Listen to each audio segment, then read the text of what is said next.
Je dois convoquer pour le mois prochain, qui n'est pas encore fait. C'est un travail qui n'est pas encore fait. Donc je dois indiquer au greffe quelles sont les personnes que je souhaite voir convoquer dans les dossiers.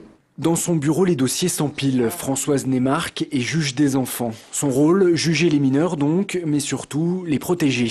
Au total, elle gère 600 dossiers différents.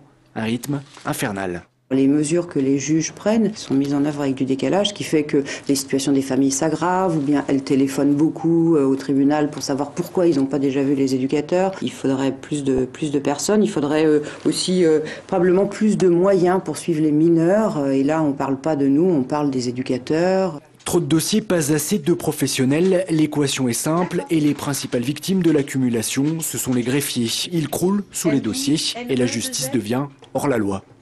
On est obligé d'intervenir sur d'autres cabinets parce qu'il manque des greffiers, parce qu'il manque des agents. D'après le code pénal, on devrait taper les jugements 8 jours, dans les 8 jours après l'audience. Enfin, je suis à 5 mois, moi. Le tribunal des enfants n'est pas un cas isolé. À quelques mètres de là, le service d'application des peines. Ici, la situation est rigoureusement la même. Le gros problème qui est particulier sur Lyon, c'est qu'il y a 3000 jugements qui n'ont pas été encore frappés ni ramenés à exécution. C'est des peines de 2009, donc on va déjà arriver à 2 ans de retard. Les juges dénoncent donc le manque de personnel, mais derrière le mouvement, c'est bien le gouvernement qui est visé, accusé d'accumuler les lois sans donner à la justice les moyens de suivre.